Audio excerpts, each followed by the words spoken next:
கடந்த ஆண்டு தான் ரொம்ப சிரமங்களை பட்டுட்டோம், கஷ்டங்களை பட்டுட்டோம், இழந்துட்டோம், வேதனைப்பட்டுட்டோம், எதிர்பார்த்தது நடக்கலை, இந்த வருஷனாச்சும் நமக்கு நன்மைகள் நடக்குமா அப்படிங்கிற ஆவலோடு காத்துருக்கிற மேஷராசினியர்கள் அவசியம் இந்த ஆண்டு தங்களுக்கு சுபமான மகிழ்ச்சிகரமான செய்திகள் வந்து சேரும். நாங்கள்லாம் பாரம்பரியமாக எனக்கு தெரிஞ்ச ஒரு 21 தலைமுறையாக நாங்கள் இந்த ஜாதகம் பார்த்துருக்கோம். தாத்தா, அப்பா, இப்பாட்டனார் இப்படியெல்லாம் அதனுடைய ஜாதிட அரிச்சுவடி நூல்கள், இந்த மாதிரி சித்தர்கள் இவங்கள எழுதி வைத்துட்டு போன நூல்கள் அடிப்படையில் தான் பலன்களை சொல்கிறோம். அதை வச்சு தான் ஜாதகம் பார்த்து பலன்கள் சொல்கிறோம். குரு பார்வைப்படுவதனால தொட்டத்தை துளங்கும் நன்மைகள் சற்று அதிக அளவில் நடக்கக்கூடிய அமைப்பு ஏற்படும். குடும்பத்திலே இனம் புரியாத ஒரு மகிழ்ச்சிகரமான செய்திகள் வந்து சேரும். இந்த 2025ஆம் ஆண்டு பலாபலன்கள் அப்படிங்கிறது 100க்கு ஒரு 95% நன்மைகளை தரக்கூடிய விதமாக தான் இருக்கு. ஹரஹர நம பார்வதி பதஜே, ஹரஹர மகாதேவ. தென்னாடுடைய சிவனே போற்றி, எந்நாட்டவர்க்கும் இறைவா போற்றி. திருவாக்கும் செய் கருமம் கைகூட்டும், செஞ்சொல் பெருவாக்கும் பீடும் பெருக்கும், உருவாக்கும் ஆதலால் வானோரும் யானை முகத்தானை, காதலால் கூப்புவர் தம் கை. கஜானன சுரசிரேஷ்ட விக்னேஷ கணநாயக, வாம் உபாசிய ஜத்கர்ம தற்கர்ம சபலம் குரு. மகாகணபதஜே நமஹ. அன்பார்ந்த எங்களுடைய டிவோட்டினேஷன் ப்ளஸ் தொலைக்காட்சி நேயர்களுக்கு உங்களுடைய ஜோதிட ஆச்சாரியர் ஜோதிட குரு சிவஸ்ரீ டி சரவணமாணிக்க சிவாச்சாரியர், முதல்வர் காஞ்சி காமகோடி பீடம் வேத சிவ ஆகம பாடசாலை, சங்கரமடம், காஞ்சிபுரம். அலைபேசி 9865098370. அடியேனுடைய படிவான வணக்கங்கள் மற்றும் ஆசீர்வாதங்கள். நாம் காண இருக்கக்கூடிய இந்த பதிவு அப்படின்னு பார்த்தோம்னா, அதாவது ஆங்கில புத்தாண்டு பலாபலன்கள் வருகின்ற 2025ஆம் ஆண்டிற்கான மேஷம் முதல் மீனம் ராசி வரையில் இருக்கக்கூடிய 12 ராசிக்காரர்களுக்கும் விரிவான பலாபலன்களை பற்றித்தான் இந்த பதிவில் நாம் இப்போ பார்க்க இருக்கின்றோம். அதில் பார்த்தீங்கன்னா, முதலாவதாக மேஷராசி, அஸ்வதி, பரணி, கிருத்திகை ஆகிய நட்சத்திரத்தில் பிறந்த மேஷராசி நேயர்களுக்கு ஆங்கில புத்தாண்டு பலாபலன்கள் எப்படி இருக்குங்கிறது தான் இப்போ பார்க்குறோம். குரோதி வருஷம் மார்கழி மாதம் 17ஆம் நாள் புதன்கிழமை அன்னைக்கு இந்த ஜனவரி 1/1/2025 அப்படிங்கிறது துவங்குது. கடந்த ஆண்டு தான் ரொம்ப சிரமங்களை பட்டுட்டோம், கஷ்டங்களை பட்டுட்டோம், இழந்துட்டோம், வேதனைப்பட்டுட்டோம், எதிர்பார்த்தது நடக்கலை, இந்த வருஷனாச்சும் நமக்கு நன்மைகள் நடக்குமா அப்படிங்கிற ஆவலோடு காத்துருக்கிற மேஷராசினியர்கள் அவசியம் இந்த ஆண்டு தங்களுக்கு சுபமான மகிழ்ச்சிகரமான செய்திகள் வந்து சேரும். ராசிக்கு 2ஆம் இடம் அப்படின்னு சொல்லக்கூடிய குடும்பஸ்தானம், வாக்குஸ்தானம், தனஸ்தானம் அப்படிங்கிற இடத்துல குரு பகவான் சஞ்சரிக்கிறதுனால மிகச் சிறப்பானதொரு யோகம் அப்படிங்கிறது உண்டாகுது. குரு பலன் அப்படிங்கிறது ஏற்படுது. குரு பலன் ஏற்பட்டால் என்னென்ன நடக்கும்? தடைபட்டு வந்த திருமண காரியங்கள் கைகூடும். முதல்ல திருமணம் நிச்சயிக்கப்படும். விவாக யோகம்ங்கிறது வந்தாச்சு.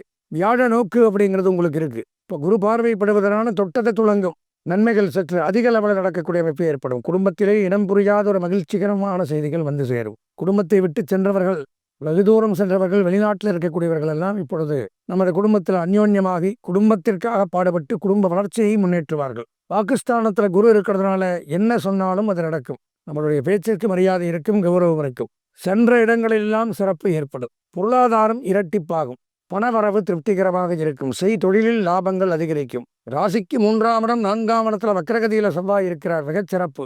பூமி வாங்கலாம், மனை வாங்கலாம், வீடு வாங்கலாம், வீடு கட்டலாம், கட்டிய வீட்டை வாங்கி கிரகப்பிரவேசம் பண்ணுறது, இந்த மாதிரி அமைப்புகளை ஏற்படுத்துவார். உடன் பிறந்தவர்கள் மூலம் நன்மைகள் அதிகரிக்கும். சகோதர ஸ்தானத்தில் செவ்வாய் வக்கரம் இருக்கிறதுனால உடன் பிறந்தவர்களால் உதவிக்கரம் நீட்டுவார்கள். அரசு வேலை வாய்ப்புகளுக்கு அதிக வாய்ப்புகள் உண்டு. நன்மைகள் கூடுதலாக நடக்கும். குறிப்பாக சொல்லப்போனால் உணவகங்கள், கேட்ரிங் சர்வீஸ், கேன்டீன், நடைபாதை வியாபாரிகள், சிற்றுண்டி, பேக்கரி, ஹோட்டல்ஸ், ரிசார்ட்ஸ், லாட்ஜ், தங்கும் விடுதிகள் வைத்து நடத்தக்கூடியவர்கள், மருத்துவமனை நிர்வாகம், மருத்துவர்கள், செவிலியர்கள், சித்தா, ஆயுர்வேதா, ஹோமியோபதி, அலோபதி, இந்த மாதிரி மருத்துவத்துறையில் சாதிக்கலாம். மருத்துவர்களுக்கு பெரும் முன்னேற்றங்கள் ஏற்படுது. ராசிக்கு 6ஆம் இடத்துல கேது சஞ்சரிக்கிறதுனால இருந்து வந்த சட்ட ரீதியான பிரச்சனைகள், காவல்துறை பிரச்சனைகள், நீதிமன்ற பிரச்சனைகள் விலகும். இந்த ஆண்டு பார்த்தீங்கன்னா, இவ்வளோ நாளாக இழுத்துட்டு இருந்த, ரொம்ப நாளாக கோர்ட்டு கேஸ் நடக்குதுங்க சாமி, ஒன்றும் முடிவுக்கே வரமாட்டேங்குதுன்னு சொல்லுவாங்க. அப்போது அந்த மாதிரி பிரச்சனைகள் எல்லாம் இந்த ஆண்டில் நமக்கு சாதகமான ஒரு முடிவை தரக்கூடிய அமைப்பு ஏற்படுது. ஆன்மீக பணிகள், விளையாட்டுத்துறை, சுற்றுலாத்துறை, இதில் பணியாற்றக்கூடியவர்களுக்கு பதவி உயர்வு, சம்பள உயர்வு, பாராட்டுக்கள் எல்லாம் குவிந்த வண்ணம் இருக்கும். இந்த ஆண்டு சாதிக்கலாம், தலை நிமிர்ந்து நடக்கலாம் இந்த துறையில் இருக்கிறவங்க.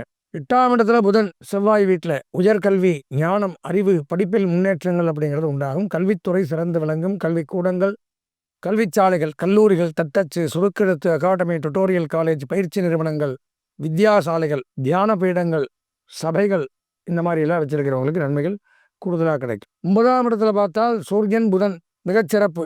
நன்மைகள் சற்று கூடுதலாக உண்டாகும். அரசியல்வாதிகளுக்கு பெரும் செல்வம் கூடும். அரசியலில் பெரிய பெரிய பதவிகள் அப்படிங்கிறது இந்த ஆண்டு நமக்கு கிடைக்கும்.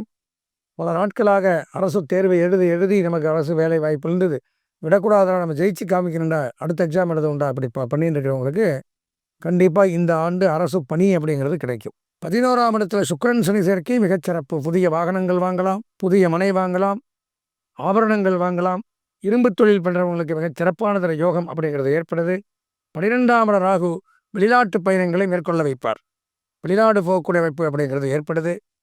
பொதுவாக பார்த்தோம்னால் இந்த மேஷராசி அப்படின்னு எடுத்திருந்தால் இந்த 2025ஆம் ஆண்டு பலாபலன்கள் அப்படிங்கிறது 95% நன்மைகளை தரக்கூடிய விதமாக தான் இருக்குது. அதில் கல்வி பயிலக்கூடிய மாணவர்கள் அப்படிங்கிறவங்களுக்கு 90% நன்மைகளும், கலைத்துறை, அரசியல்வாதிகள், பெண்கள் இவர்களுக்கு 95% நன்மைகளும், உத்தியோகம், சுய தொழில், வியாபாரம், விவசாயம் செய்பவர்களுக்கு 95% நன்மைகளும் ஏற்படக்கூடிய ஒரு நல்ல ஆண்டாக இந்த ஆண்டு விளங்குகின்றது. நாம் இது வரைக்கும் இந்த பொதுவான கோச்சார பலாபலன்கள் அப்படிங்கிறத வச்சு தான் இந்த பலாபலன்கள் சொல்ல முடியும். யூடியூப்பில், இந்த சேனலில், டிவோட்டினேஷன் ப்ளஸ் தொலைக்காட்சி, இதில் எல்லாம் நம்ம நிறைய நிகழ்ச்சிகள், ஆன்மீக நிகழ்ச்சிகள் நாம் பண்ணிட்டு வரோம். பார்க்குறீங்க நீங்களுமே. கோச்சார ரீதியான பொதுவான பலன்கள், குரு பயிற்சி, சனி பயிற்சி, வக்கர பயிற்சி, புத்தாண்டு பலன்கள், இந்த மாதிரி நிறைய ஜோதிட சம்பந்தமாக, ஆன்மீக சம்பந்தமாக பார்க்குறோம். இதை பார்க்கறது அப்படிங்கிறது பொதுவான ஒரு விஷயம்தான். பொதுவான பலன்கள் 10ஓட 11 தான் பார்க்குறோம். நம்மளுடைய சொந்த ஜாதக கட்டங்களில் என்ன கிரகங்கள் வீக்காக இருக்குது, எந்த கிரகங்கள் நல்லா இருக்குது, 9 கிரகங்கள், 8 கிரகங்கள் நல்லா இருந்தும் ஒரே ஒரு கிரகம் சரியில்லை அப்படின்னா இந்த 8 கிரகத்தினுடைய நல்ல பலாபலன்களும் வீணாக போயிடும். எனவே இந்த ஜாதகம் அப்படிங்கிறது நாம் கேட்டு வாங்கிட்டு வரதில்ல, இறைவனாக பார்த்து கொடுக்கறது. அப்பேற்பட்ட ஜாதகத்தில் நமக்கு இருக்கக்கூடிய கெட்ட பலாபலன்கள் என்னென்ன, நல்ல பலாபலன்கள் என்னென்ன அப்படிங்கிறத எப்படி தெரிஞ்சுக்க முடியும்? ஜாதகம் அவசியம் ஒரு தடவை பார்த்தா தான் தெரிஞ்சுக்க முடியும். நாங்கள்லாம் பாரம்பரியமாக எனக்கு தெரிந்து ஒரு 21 தலைமுறையாக நாங்கள் இந்த ஜாதகம் பார்த்துருக்கோம். தாத்தா, அப்பா, உப்பாட்டனார் இப்படியெல்லாம் அதனுடைய ஜாதிட அரிச்சுவடி நூல்கள், இந்த மாதிரி சித்தர்கள் இவங்களாம் எழுதி வைத்துட்டு போன நூல்கள் அடிப்படையில் தான் பலன்களை சொல்கிறோம். அதை வச்சு தான் ஜாதகம் பார்த்து பலன்கள் சொல்கிறோம். அதனால் இந்த ஜாதகத்தை முழுமையாக பார்த்தால் மட்டும்தான் நமக்கு இண்டிவிஜுவல் பலாபலன்கள் நமக்கு மட்டும் எப்படி இருக்கும். இப்போ கன்னிராசின்னு எடுத்தால் கன்னிராசியில் பல கோடி பேர் இருப்பான் உலகத்தில். எல்லாத்துக்கும் பொதுவான பலன்கள் நமக்கு சூட் ஆகாது. நமக்குன்னு தனியாக இருக்கக்கூடிய சொந்த ஜாதகத்தை பார்த்தால் மட்டும்தான் முழுக்க முழுக்க தெரிந்து கொண்டு அதற்குண்டான தீர்வுகளை காண முடியும், பிரச்சனைகளை களைய முடியும். எனவே அவசியம் தாங்கள் சொந்த ஜாதகம் பார்த்து முழு பலாபலன்களையும் தெரிந்து கொண்டு இருக்கக்கூடிய இன்னல்களிலிருந்து வெளிவரணும். அதற்கு என்ன பண்ணணும் அப்படின்னா, எங்களுடைய தொலைபேசி எண்ணான 98509837098650 98650 இந்த எண்ணிற்கு தாராளமாக நீங்கள் தொடர்பு கொண்டு உங்களுடைய சொந்த ஜாதகத்தை பார்த்து முழு விவரங்களையும் பார்த்து எல்லா பலன்களையும் தெரிந்து கொண்டு சகல தோஷங்களிலிருந்து விடுபட்டு வாழ்வாங்கு வாழ இறைவனை பிரார்த்தித்து விடைபெறுகிறேன். நன்றி, வணக்கம்.